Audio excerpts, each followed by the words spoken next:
오늘은 이제 5대 제사, 레위기 19장 4절, 너희는 헛된 것들에게로 향하지 말고 너희를 위하여 우상을 만들지 말라. 나는 너희의 하나님 여호와니라 말씀하고 있습니다.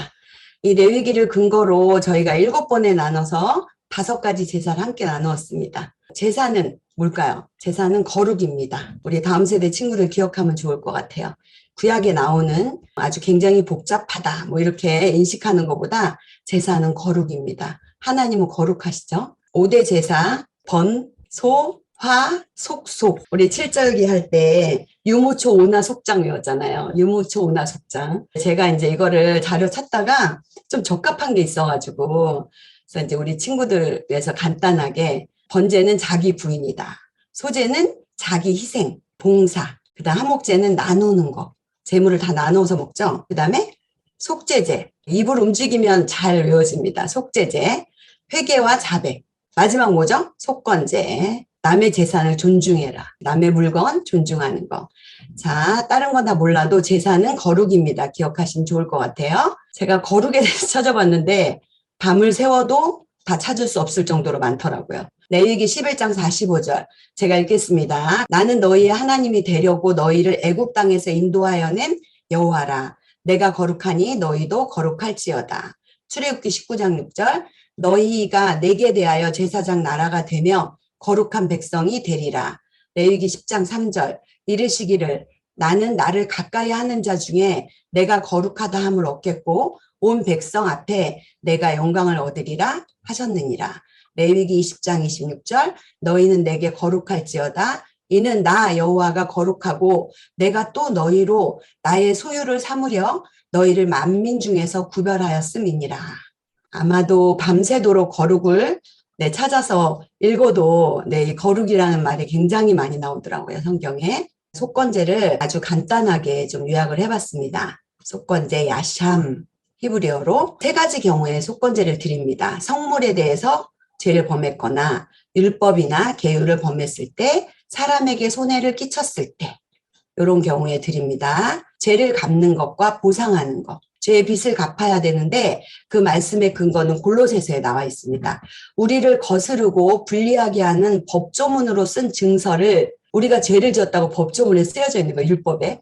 쓴 증서를 지우시고 제하여 버리사 십자가에 못 박으시고 그래서 법조문으로 쓴 증서가 뭐냐면요. 우리가 율법을 어기고 범죄함으로 생기게 된 죄의 빚에 대한 빚 증서예요. 빚 증서. 그래서 이것을 주님께서 십자가에 못 박혀 피 흘려 죽으심으로 이 죄의 빚 문서를 완전히 폐기시킨 것입니다. 얼마나 은혜스러워요. 자, 2번째는 배상제. 원금의 5분의 1을 더하는 제사가 의미하는 건 뭐냐면 원래 속건제물은 순양 하나예요. 순양 하나인데 내가 죄 지은 거를 5분의 1을 더해서 제사장에게 주어야 했습니다. 배상을 통해서 왜 배상하라고 하냐면 죄의 재범, 자꾸 또 짓고 이러는 재범을 예방하기 위한 세심한 배려라고 이해하면 좋습니다.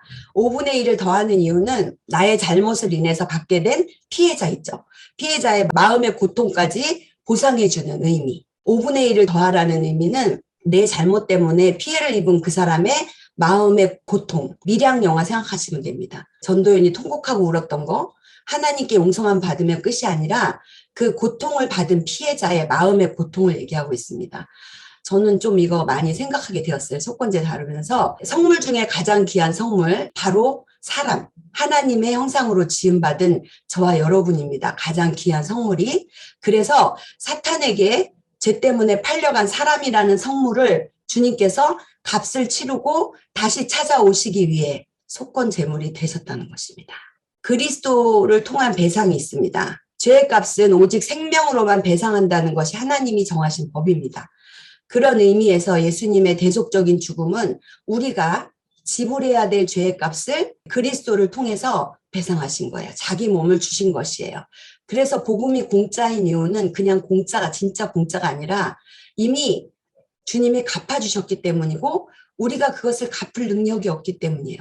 1만 달란트를 갚아줬죠. 갚을 능력이 없습니다. 우리는. 그렇기 때문에 그리스도를 통한 배상이 이루어진 거고 2번째는 관계적으로 우리가 그리스도가 우리의 죄를 갚아주셨잖아요. 그리고 나서 그 1만 달란트 비유에 보면은 나가서 자기 종의 돈을 묻잖아요. 돈을 받으려고 해가지고 막 감옥에 집어넣고 이런 비유가 나오지 않습니까? 이제 그 은혜가 우리에게 흘러 들어와서 관계적인 신앙으로 이제 어떻게 흘러가냐면 얘가 내용이 훨씬 더 많아요.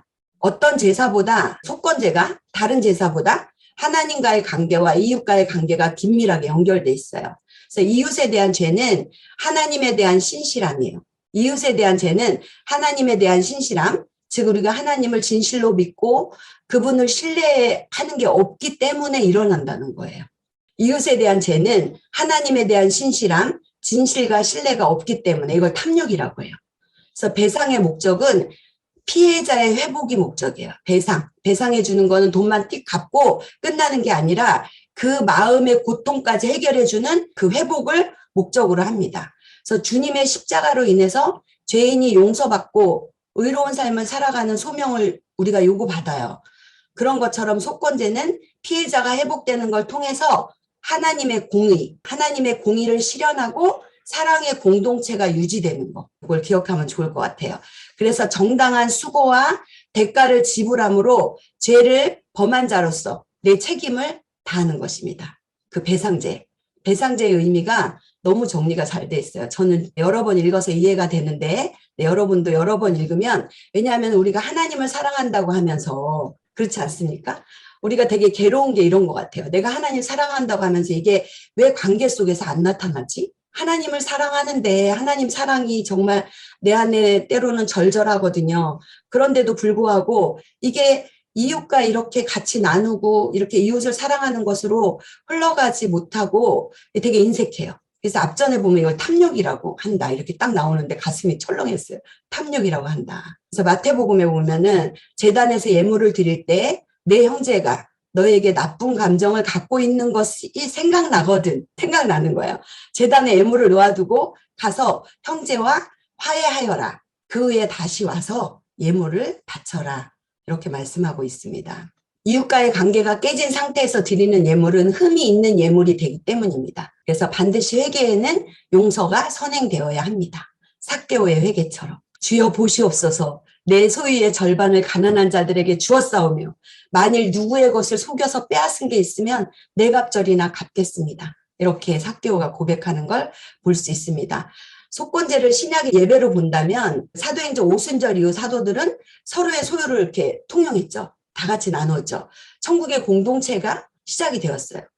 그래서 우리 그리스도의 삶은 이 수직적인 것뿐만이 아니라 이 수평적인 관계를 통해서 실천적인 삶을 살아가는 존재였다. 우리가 이렇게 알 수 있습니다. 하나님의 거룩은 죄를 짓지 않는 것을 넘어 하나님의 공의와 정의를 닮아가는 관계적 신앙, 이해되어야 합니다. 그래서 속건제가 말하는 것은 이 두 가지예요.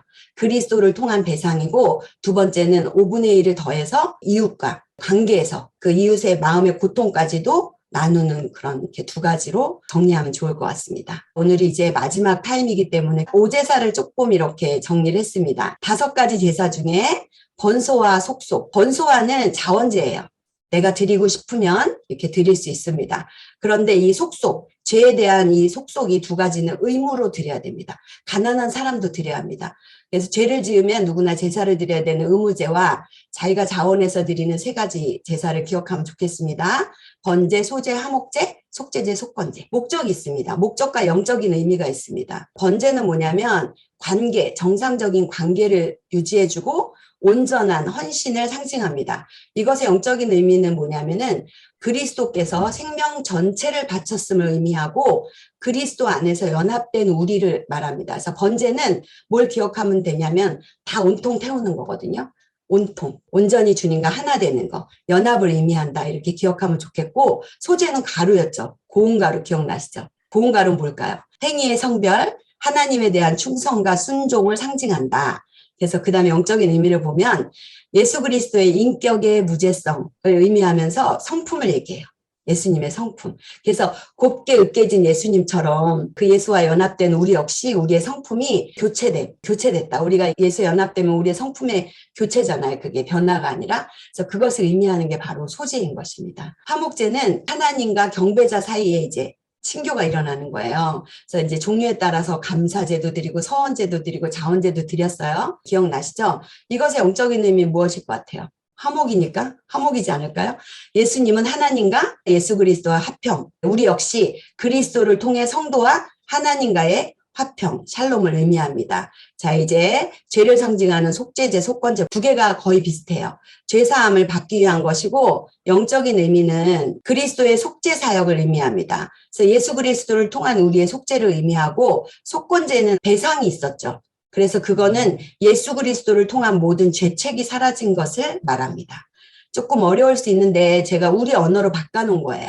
그래서 번제는 연합을 말합니다. 그래서 제가 제사를 할 때 이게 번제단에서 일어난 일이잖아요. 번제단에서 예수님이 번제가 됐다가 소제가 됐다가 화목제가 됐다가 속죄제가 됐다가 속건제가 되는 거였어요. 근데 이걸 다 끝나고 나서 정리를 해보니까 어떻게 되냐면요. 성막 전체를 말하고 있어요. 이 제물이 성막 전체를 말하고 있어요. 그래서 예수님과 번제로 우리가 연합이 되고 우리가 이제 예수 그리스도의 성품을 주님의 사랑이 우리 안에 들어와서 우리의 상처와 욕망이 주님께 드려지고 하나님의 성품, 거룩한 성품이 우리에게 들어오는 거죠. 우리의 목적이란 말이에요. 소재가. 그런데 이 화목제나 죄에 대한 부분은 우리가 항상 이제 맨 처음에 갖고 가는 부분이고 화목제나 속건제가 얘기하는 것은 그렇다면 하나님 우리가 괴롭습니다. 왜 이렇게 관계가 힘듭니까? 정말 우리가 하나님과 나와의 예배를 통해서 하나님과의 관계가 제대로 친밀해지면 이게 이웃사랑으로 흘러가게 되어 있잖아요. 근데 화목제도 이걸 건드리고 있어요. 속건제도 이걸 건드리고 있어요. 우리가 계속 관계 속에서 어려움을 겪게 되고 이게 해결이 안 돼갖고 이것 때문에 다시 하나님하고의 그 친밀감이 또 멀어지게 되고 멀어졌다고 잘못 생각하니까 또 예배가 껄끄러워지고 이게 같이 가는 거예요. 그래서 이 5가지 제사는요, 단지 번제단의 어떤 의미가 아니고 우리 지성소 예배를 전부 드렸을 때 전부 드리고 나서 그 이후의 삶을 다 얘기하고 있기 때문에 결코 이게 간단하고 단순하지 않다는 거예요. 이해되시나요? 이게 번제가 그냥 번제단에서 이루어진 게 아니다. 이 오제사가 우리의 모든 신앙적인 삶을 다 이야기하고 있다. 다 이야기하고 있다. 결론적으로 우리가 정말 예수와 연합되면 어떤 상태가 되어지는지까지 이 5가지 제사가 다루고 있음을 말해줍니다. 자, 꼭 알아야 될 내용이에요. 왜냐하면 우리가 구약에 있는 것들이 신약에 어떻게 연결되어 있는지 알아야 되거든요. 그래서 우리가 배운 5가지 제사는 레위기예요. 근데 이 레위기는 어디와 만나게 되냐면 히브리서와 만나게 됩니다. 이거는 여러분이 알 수 있어요. 우리 친구들도 알 수 있어요. 왜냐하면 선교사님이 계속 이거를 설교를 해주셨고 이걸 통해서 우리가 어떻게 구약의 말씀이 신약에 이루어지는지 그 그림자가 그 모형이 어떻게 실체로 만나게 되는지에 대한 내용이 이 레위기가 만약에 모형이라면 히브리서는 실체로 딱 만나게 되거든요. 제사를 드리기 위해서는 제사장이 이제 깨끗해야 되죠. 그래서 거룩한 옷을 입어야 돼요. 요즘에 우리 에봇 하잖아요. 에봇. 거룩한 옷을 입고 몸을 깨끗하게 씻어야 돼요. 그리고 자기를 위해서 먼저 속죄 제물을 해야 돼. 우리가 다 배웠어요. 이게 제사에서. 그런데 히브리서에 보니까 어떤 얘기가 나오냐면 그 더러움이나 악의가 없고 거룩한 거예요. 예수님은, 예수 그리스도는. 그래서 속죄제가 자기를 위한 속죄제가 필요가 없어요. 그래서 단번에 자기를 드리십니다. 또 이 속죄소에서 우리가 피를 계속 뿌려요. 그 기구에다가 피를 다 뿌리잖아요. 번제단에도 피를 뿌리고 분향단에도 뿌리고 휘장에도 뿌리고 남는 피는 번제단 밑에다 쏟고 이런 행위를 했단 말이에요. 그게 왜 그러냐면 뿌려서 제단을 깨끗하게 해야 돼요. 그러나 예수 그리스도는 온전한 아들로 이런 의식이 필요가 없다는 거예요. 여러분 그냥 단순하게 예수 그리스도가 영 단번에 제사를 드리셨어 끝.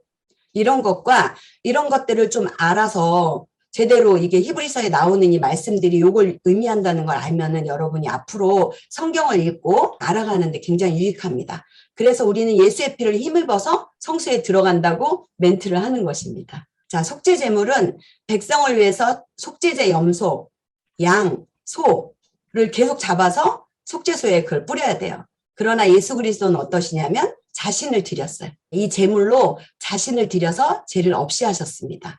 속죄의 효과는 이 짐승에 머물어서 광야로 떠나보내고 죄를 멀리 떠나보내는 이런 의식적인 행위를 예수님은 어떻게 하셨을까요? 예수님은 죄를 사하시고 다시는 기억지 아니하고 영원히 없애버리셨어요. 마지막 이 제사의 반복은 해마다 제사를 드려야죠. 대속죄일이 1년에 한 번 있기 때문에 매 해마다 한 그 유일한 제사장이 들어가서 했던 그 제사가 어떻게 되냐면 한 번으로 영원한 효력, 그래서 다시는 드리지 않게 되어진 것입니다. 이 레위기에 이런 제사의 행위들이 히브리서에 예수 그리스도 한 분만으로 어떤 절차를 통해서 더 이상 제물을 드리지 않고 더 이상 이 제단을 정결하게 하지 않고 더 이상 제사장이 깨끗하지 않아도 되는 제사를 예수님이 드리신 게 바로 영단번회라는 의미입니다. 이거를 만일에 다 한마디로 한다면 이게 영단번회예요. 모두 다 이 제사는 다 죄를 상징합니다. 죄. 그래서 소재만 빼놓고, 소재도 가난한 자는 가루로 그 속죄제를 드리긴 했습니다. 번제와 화목제와 속죄제, 속건제가 다 죄에 대해서 약간의 분류, 약간의 죄가 어떤 부분이 다른가를 보면 이 번제는 하나님의 진노를 해결했어요. 그래서 법률적이다 얘기하고, 화목제는 하나님과 불화, 싸우면 우리 불화되죠. 불화를 해결했다. 가족적 측면. 속죄제는 죄의 뿌리예요. 뭘까요? 오염. 죄의 오염을 해결했다. 의학적이래. 그 다음에 속건제는 죄의 열매니까 뭘까요? 죄의 빛. 상업적 측면이라고 나왔습니다. 죄의 빛. 한 번씩 알고 넘어가면은 좋을 것 같아요. 하나님의 진노. 이게 다 죄에 대한 부분이에요. 죄의 오염, 죄의 열매, 이런 것들, 모든 것이. 그러니까 이게 얘기하는 거는 이런 모든 것들을 주님이 예수 그리스도의 보혈로 말미암아 해결하셨다는 거예요. 죄의 문제를. 자, 구약의 제사와 신약의 예배를 비교해 보겠습니다. 구약은 일시적인데 신약은 뭘까요? 영원히. 그리고 구약은 특정한 제사장, 아론 지파에서 쭉 이제 나왔죠. 근데 신약에 보면 유일한 대제사장, 예수 그리스도. 이것은 땅에 속한 사역이라고 히브리서 8장은 말하고 있어요. 그런데 이 신약의 예배는 하늘에 속한 사역. 그리고 구약에서는 짐승의 피를 사용했죠. 신약에서는 너무나 잘 알죠. 예수 그리스도의 피입니다. 흠없는 짐승이 필요했어요. 근데 흠없는 뭐가 필요하냐면 히브리서 5장 9절에 보니까 온전한 삶, 예수 그리스도의 삶을 말하고 있어요. 그리고 이건 정한 때에 제사장이 성소에서 제사를 정한 때에, 절기 때에, 또 이렇게 상번제 있고 드려야 되는 게 있어요. 죄를 지었을 때 드리고 하나님과 화목을 원할 때 드리고 감사할 때, 이런 정한 때. 그런데 여기는 뭘까요? 우리가 지금 지성소 예배를 드리죠. 누구든지 아무 때나. 그리고 이거는 새로운 제사 제도를 바라보거든요. 히브리서는. 근데 히브리서 10장 9절에 보면 이제 그 제사 제도가 완성되었음을 말하고, 이 모든 것들은 바로 예수 그리스도를 모형하고 있어요. 어려운 공부가 끝나고 퀴즈를 시작합니다. 제사를 공부하는 목적이 아닌 것입니다. 아닌 것은 무엇일까요? 여태까지 들은 것들을 잘 기억하면서 성경을 알아가는 자부심을 저는 느낍니다. 1번, 성경을 알아가는 자부심을 느끼기 위해 제사를 공부합니다. 구원의 감격을 누리기 위해. 3번, 예수님의 구속을 기억하기 위해. 정답 1번입니다. 정답 1번. 성경을 알아가는 자부심을 느끼기 위해서 이 제사를 공부하지 않습니다. 우리는 구원의 감격을 누리고 예수님의 구속을 기억해야 합니다. 자, 2번 문제. 5대 제사 뭐야? 번소와 속속. 번소와 속속 중에 있습니다. 가장 기본적인 제사. 히브리어로 올라라고 합니다. 올라간다. 단위의 제물을 다 태워서, 가죽하고 똥 제외하고 태워서 하나님께 올려드립니다. 자, 전부를 드린다고 해서 전 번제라고 합니다. 무엇일까요? 정답은 번제입니다. 예수 그리스도의 온전한 헌신을 상징합니다. 자, 다음 문제. 어떤 제사일까요? sin offering. 히브리어로 하타트. 죄를 짓다, 속죄하다, 정결제라고도 부릅니다. 자원제가 아닌 의무제입니다. 꼭 드려야 됩니다. 자, 무엇일까요? 정답은 속죄제. 가장 중요한 제사였습니다. 자, 다음. 이제 세 번째 제사는 어떤 제사일까요? 피스 오퍼링, 제다의 실라임. 개인적인 온전함과 세상과의 온전함이 있습니다. 무엇일까요? 정답은 화목제였습니다. 다음 설명. 민하, 고르반 민하라고 합니다. 곡식을 빻은 가루를 제사 드립니다. 제물로 드리는 유일한 제사죠. 절기 혹은 다른 제사 드릴 때 같이 드리죠. 동물 제사와 함께 같이 드립니다. 하나님께 드리는 충성과 헌신의 삶을 의미합니다. 무엇일까요? 소제입니다. 자, 다음 5가지 제사 중 무엇이 남아있을까요? 야샴, 오늘 한 거네요. 죄책, 죄에 대한 벌, 빚, 이런 것들을 얘기합니다. 신앙의 윤리를 떠난 재반 행위에 대한 제사입니다. 죄의 빚을 갚습니다. 정답은 속건제. 자, 구약의 제사는 누구의 모형일까요? 예수 그리스도를 모형하죠. 어려워요. 자, 마지막 문제입니다. 제사에서 재물에게 안수하는 행위는 무엇을 상징할까요? 정답, 예수 그리스도와 연합. 내 죄가 영원히 예수님께 전가되고 예수님의 의로움이 나에게 들어온다. 저는 이게 너무 좋습니다. 제사를 공부하며 이 내용이 너무 좋습니다. 너무 좋아서 예수님과 연합이 더 사모되고 좋습니다. 마지막 이제 결론 나누겠습니다. 하나님은 영광을 모든 창조물에게 받지만 예배는 언약 백성에게만 받습니다. 예배는 하나님과 언약 맺은 백성과 맺는 행위입니다. 은혜, 회개, 용서, 화목, 나눔의 의미가 있습니다. 대사에 다 들어있습니다. 예배 드림은 자신의 이득을 위함이 아니라 전적인 하나님께 헌신하는 상징적인 행위입니다. 구약의 제사와 달리 복음은 영원합니다. 그리스도의 부활을 통해 새 창조가 시작되었고 그리스도인들은 믿음으로 그리스도와 함께 영생을 얻습니다. 이제는 죽음이 아닌 생명과 평강 속으로 영원히 기뻐하며 살아갑니다. 살아가고 살아갈 것입니다. 예수 그리스도와의 연합을 통해서.